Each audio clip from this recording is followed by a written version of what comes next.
Assalamualaikum. Kali ini saya berada di sebuah tempat yang sangat spesial, bagus banget. Saya berada di bawah puncak Gunung Puntang, Kabupaten Bandung, di mana disinilah tempat kopi terbaik di dunia. Namanya adalah Sunda Tipika, ya. Kopi Sunda Tipika ini adalah kopi terbaik. Kopi Sunda Tipika inilah, ini saya nggak boleh metik ya, nggak boleh, karena di sini tuh nggak boleh sembarangan. Jadi dia adalah pemenang kontes internasional dan dinobatkan sebagai kopi terbaik di dunia. Kita nggak usah berlama-lama, langsung kita akan ketemu kepada sosok di balik Sunda Tipika ini menjadi kopi terbaik di dunia. Nanti kita akan ketemu kepada sang legend tersebut. Langsung aja. Nah, inilah saya berada di tengah-tengah maestro sang legend kopi, yaitu Pak Mamat atau Ki Camat ya, Ki Camat. Di sini pokoknya Ki Camat, namanya itu kalau di Puntang orang nanya Ki Camat pasti tahu. Kalau nggak tahu dia bukan orang Puntang, ya gitu ya. Dan sebelah saya juga adalah Pak Haji Dodi, dia adalah pemulia kopi. Nah, kebetulan ini mereka menggunakan atribut tradisional masing-masing untuk menunjukkan identitas, karena bangsa Indonesia ini saat ini kekurangan identitas ya, mulai kehilangan identitas ya. Nah, ini makanya kita selalu harus berbangga dengan bangsa Indonesia. Begitu banyak hasanah-hasanah bahwasanya Indonesia itu adalah bangsa terbaik. Dan salah satunya adalah kopi, di mana kopi itu adalah salah satu minuman terenak di dunia dan sudah berumur mungkin tahun ya. Dan ternyata raja kopi itu adalah Indonesia, terbukti dari Sunda Tipika yang sudah memenangkan kontes di Amerika tahun 2016. Dan sajian minum kopi bersama koko di acara G20 Indonesia 2 Bali pun adalah sebuahnya adalah kopi Sunda Tipika Puntang Kabupaten Bandung. Nah, ini luar biasa. Gunung Puntangnya ada di Jawa Barat. Kopi yang terbaik dan termahal di dunia. Sangat enak sekali. Langsung aja, saya ke Ki Camat dulu ya, Ki Camat. Ya, inilah ya Ki Camat, sosok yang begitu humble, sederhana, low profile, apa adanya.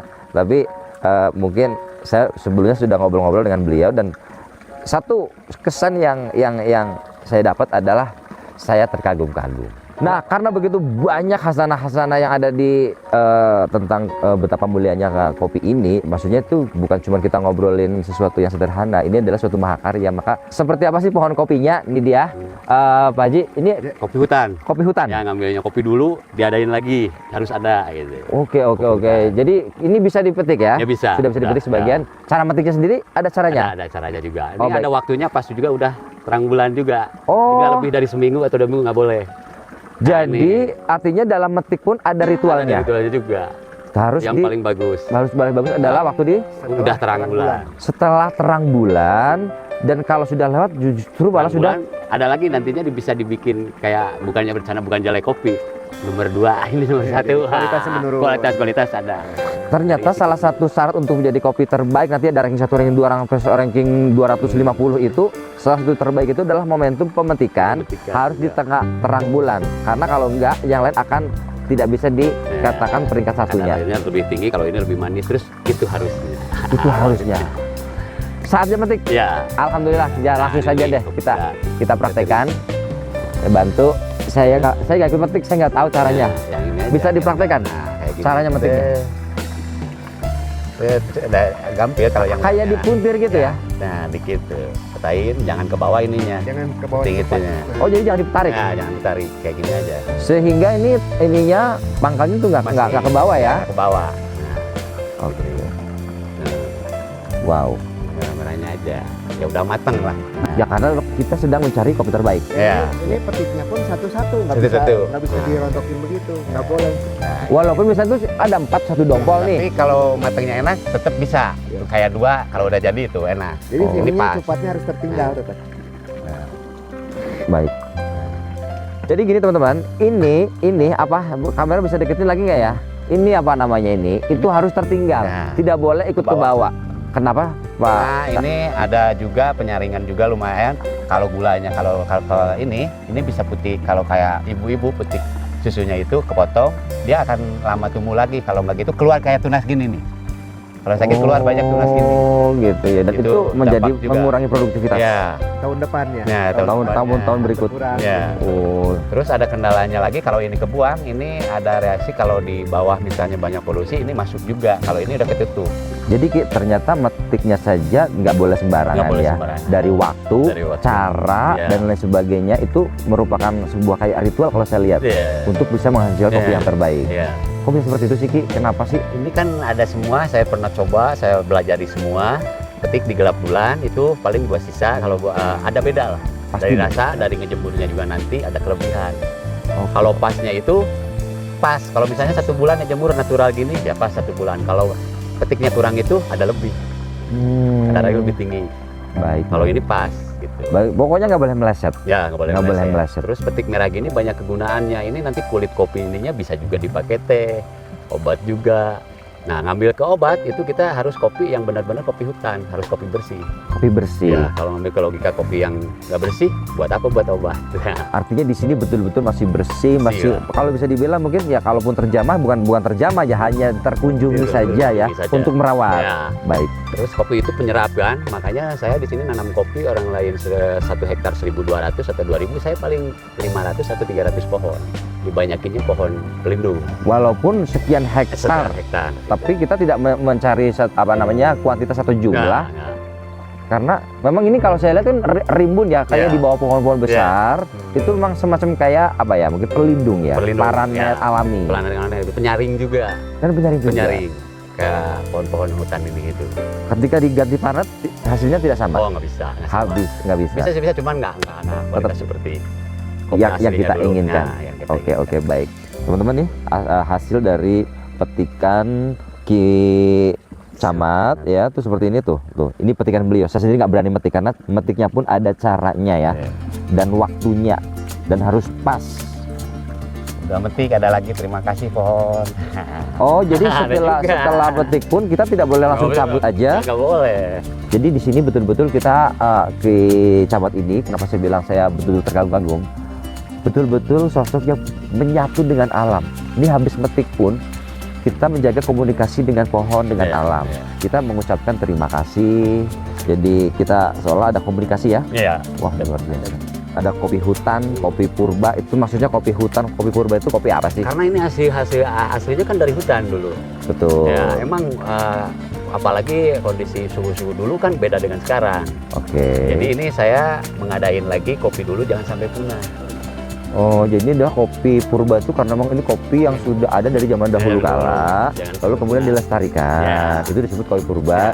dan mereka adanya di hutan. Kita Disebut hutan itu karena di sini itu betul-betul terjaga dari mulai tanah, air, satwa, apalagi satwa yang apalagi satwa. yang penting, itu paling penting juga buat pupuk-pupuknya ini, mata rantainya. Oh. Ada lagi saya sampai petik kopi nggak dipetik periode buat yang di tanah ini, di hutan ini, buat satwa, buat apa. Oh, jadi ada juga, Ada juga nggak bukan- dipanen. walaupun dia berbuah tetap kita tidak panen. Nah, apalagi nanti saya ngambil pasca panen buat bibit, cuman buat bibit aja, sisanya buat satwa aja. Tidak boleh di, Nggak diambil lagi. karena itu seperti menyalahi aturan. Ya, terus buat tanah lagi pupuknya dari glukosa gula manis ini buat pupuk juga. Iya, ini saya coba Jadi- saya coba makan ya. Iya. Saya coba makan kulitnya. Manis itu gimana? Manis banget. Manis banget. Nah, Gulanya tinggi sekali ya. ini kopi asli, ya pupuk-pupuknya dari hutan juga, nggak ada dari luar gitu. Tidak pernah mendatangkan pupuk Nah, apapun di dari sini. luar, ya. Pokoknya jangan sampai membunuh satwa, biarpun satwa sekecil apapun. Tidak boleh membunuh Tidak satwa, boleh apapun. meskipun itu semut. Ya, semut apalagi itu paling penting. Nggak boleh. Nggak boleh Itu ya. pengurai tanah dan pengambil rasa-rasa yang enak ke bawah ke kopi, bisa dia yang ngambilnya kan. Contohnya misalnya ada semut api ya, yang Ya. kalau gigit itu sakit banget. Ya. Itu kalau nggak ada dia kan, misalnya di tanah-tanah bekas-bekas itu dari ranting-ranting penguapan atau itu ke bawah ke kopi nantinya. Oh, Keserap sama dia. baik. Mungkin sedikit saya deskripsikan. Ternyata semut-semut itu memang kalau gigit sakit ya. Nah, dia tuh ternyata menyerap racun-racun yang ada di Bawah juga. tanah, di Terus bawah, bikin juga lubang napas tanah. membuat lubang lapas Nah, tanah. Apalagi cacing, semut, pokoknya cacing saya lebih suka ke cacing karena dia napas juga, Oke, sirkulasi oke. tanah. Dan itu harus dijaga. Harus dijaga. Semua tidak boleh menyakiti apapun. Nggak boleh. Baik. Makanya bisa kalian bayangkan ya, masuk ke area sini itu kita harus betul-betul menghormati dan menjaga diri, jangan sembarangan. Bahkan mungkin bahasa pun harus kita jaga di sini ya. Ki, kadang-kadang orang kan ya namanya orang ya. Ada masalah, ada apa, ada mood, ada sebel, ada kesel. Apakah itu juga bisa mempengaruhi? Bisa. Wow. Bisa. Kadang-kadang orang-orang yang suka sekarang dibilangin, kalau yang orangnya lagi mumet lagi apa, harus kamu masuk, bisa hilang. Oke. Jadi kalau memang lagi pusing, kalau bisa sih jangan ngurusin kopi. Tapi juga bisa pusing yang berlebihan pun kesini bisa malah sembuh ya, karena ada semacam energi positif. Banyak yang penariknya karena ini pohon di sini lebih dari ratusan jenis.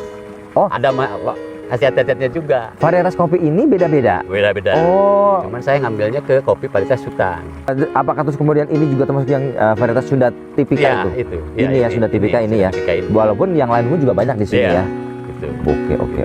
Baik. Ini harus benar-benar sirkulasi alam ada. Ya, ekosistemnya harus menyatu, harus ada. Kalau nggak ekosistemnya kurang, ini nggak bakalan ada. Nggak bakalan benar. Baik, kita masukin ke sini. Baik, ini kita masukin juga ya. Oke, baik. Ya.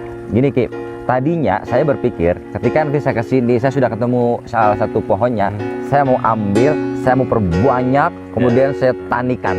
Ternyata begitu melihat ini, saya langsung ngedon. Kenapa? Karena nggak ketemu.